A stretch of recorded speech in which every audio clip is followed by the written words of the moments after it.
Welcome to this video on why ETFs are the best way to get started with investing. Roll the intro and let's get started. You have a target to save. Right button, time for a cup of tea. As always, a quick disclaimer, I'm not a financial advisor. This channel is for educational purposes only.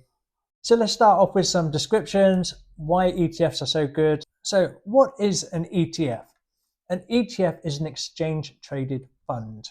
In other words, what it does is it replicates the index. So in our case, the FTSE 100 is an index. It's an index of the top 100 companies in the UK. You can have an ETF of the FTSE 100. And the same goes for the US. You have there the S&P 500, that's the top 500 companies in the US. So I prefer to take a broader look and look at the whole world. That opens up the option to have a fund and an index of all of those covered. The reason ETFs are so popular is it's just like buying a whole basket of the companies rather than go out to buy every single company separately. So if you like the idea of investing in, say, Apple, Tesla, Microsoft, Amazon, just an example, you have to go out and buy every company separately. With ETFs, it's buying a whole basket. They're all bundled together in a far simpler package. The ongoing charges that they charge are very, very small. It saves you an awful lot of time, money, and effort. You may be surprised to know that these ETFs can perform better than paying a fund manager. They often charge maybe between 2 and 10%. But in actual fact, they're only copying the indices. They're trying to judge which ones to buy, which ones to sell. But over the long term, you're just putting money in their pockets. You're far better off investing it yourself in an ETF. Avoid the cost, keep the capital gains to yourself. There are many different types of ETFs. One particular one in the news very recently, of course, catching the headlines, is with Bitcoin. Bitcoin now has an ETF. You can also buy gold as an ETF. Gold will copy the indices for gold prices.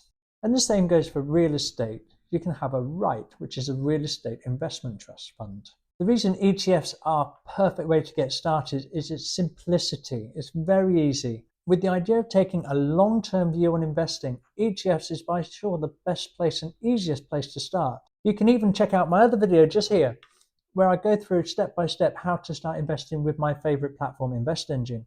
You can set up an account, make a small deposit, and buy your first ETF maybe within 5 to 10 minutes. It's very straightforward. Another great thing with ETFs is its diversification. So rather than putting all of your eggs in one basket, so to speak, so you're buying all of Apple, for example, where you follow the Apple price very carefully, an ETF is very broad, so it gives you a diversification over many, many companies. With my example here with the SDPR World Fund ETF, this covers a whole 1,400 different companies. I could not go out and buy 1,400 companies, but if you buy an ETF bundle, it's all in one very convenient package, so they go and buy it all for you. The historical returns are also very important. Obviously, past performance is no guarantee to what goes in the future, or what will happen in the future, But you can use it as a very good benchmark. When you see the price trends over the last 5, 10, 15 years, you have a good idea for its volatility. We have had the recent downturn of the COVID-19 pandemic. That then started to recover in the years 2021, as you can see on the charts here. So it's been a very nice steady increase. As you can see here, I'm comparing some of the ETFs in the world because I feel the world gives you the best option to diversify your risk, your portfolio, and get the benefit of investing all around the world. Comparisons with the SPDR, MSCI World, the Invesco MSCI World, and the Vanguard FTSE All World Index. The FTSE All World is a little different. It covers even more companies. So instead of having the 1,400 companies, it covers a whole 3,400 companies. So we're going to have a look at their past performance just as a guide. So we can see with the SPDR, the World ETF, 5-year performance has given a positive 82.7%. That averaged to an annual return of 16.5% every year for the last 5 years. And with a very small cost of 0.12%, that's very, very little. And you got a lot to gain from that.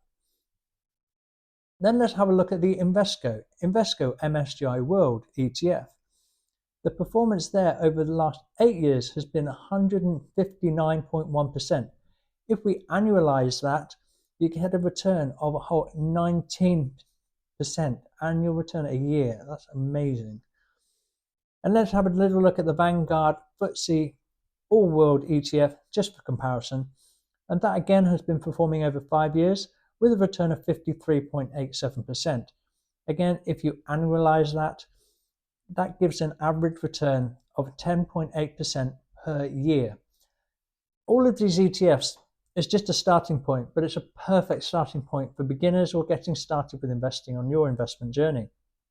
It makes it very simple, very straightforward, and start to invest and give yourself a much better return than you're getting with the banks. Past performance is not a guide to future performance as well, but you can use it as a good guide. But when you take a long-term view of 5, 10, 15, 20 years, you're going to see a far better growth than you'll ever see in the banks.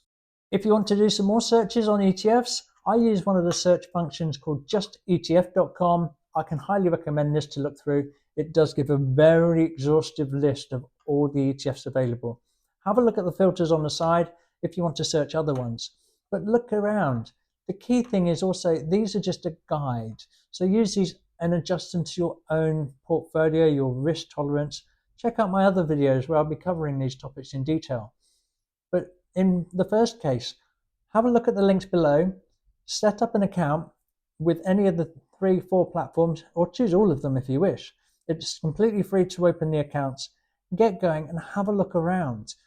One of the key things is to get started and have a look. Most people are put off by taking the first step, but at least if you make a start, you are starting to educate yourself and take care for your financial future. So can you invest in an ETF tax-free? Well, yes, you can. And that's the absolute beauty of all of this. You have the ability to open tax-free accounts. ISAs and SIPPs are a great example of this. Therefore, you're putting money aside and not paying any tax on that in the future. They're completely tax-free, subject to certain changes by the government, of course. You should make the most of your personal allowances as well every year. So, for example, under the ISA umbrella, you can open an ISA stocks and shares account. There you can make maximum deposits of £20,000 a year. Don't forget, it's a use it or lose it scenario where the date runs from the 6th of April up to the 5th of April the following year. There's no carry forward. So even if you'd make deposits, it's worth making deposits before the deadline, even if you do not invest it. So which of my platforms would I recommend below? I would always recommend, my firm favorite is InvestEngine. There's many reasons for that. It's far simpler to set up. It also has a tax-free investing option, so you can open your ISA and your SIPP in that same platform, which is great. Even in any of those platforms and a general investing account you can open there. With all of them, you can buy fractional shares. That means you don't have to buy a whole share of an ETF, or if you want to buy your own shares, a whole share of Apple, for example, you can buy just £100 and then you buy the closest to £100, subject to some small charges, instead of buying a whole share. So for example, let's say you wanted to buy the shares of Tesla. The Tesla share is much more than £100. So you cannot buy that. You have to wait until you make a further deposit before you can buy the share. That's the great advantage of fractional shares. You can just buy a part of a share. It's putting your money to work much, much sooner. My other preferred platform, FreeTrade, you can still open an ISA and a SIPP with the platform there. Unfortunately, you can't do the fractional shares purchases on the ETFs. So that's just something to bear in mind. The other platform below, I have Lightyear. Lightyear, you can open in multi-currencies as well. So that's great for all my European supporters out there. You can invest in pounds, euros, dollars as well. Each platform will have different ETFs available depending on who they link with. Every investment platform will have different partners as they work with. One of my favorite sayings from one of the books I love by the author John G. Bogle, don't just look for a needle in the haystack, referring to companies. Buy the whole haystack, therefore an ETF. You buy everything. You buy a little piece of everything, and over the long term, it works out far better than trying to look for the unicorn. So that's why ETFs are a great place to start investing. I hope you've enjoyed the video. If you have, please give us a thumbs up, and don't forget, drop a comment below if there's any feedback. I would love to hear from you. And don't forget to hit the subscribe button and the notification bell. Then you'll receive a notification when I upload the next video. Until then, see you next time.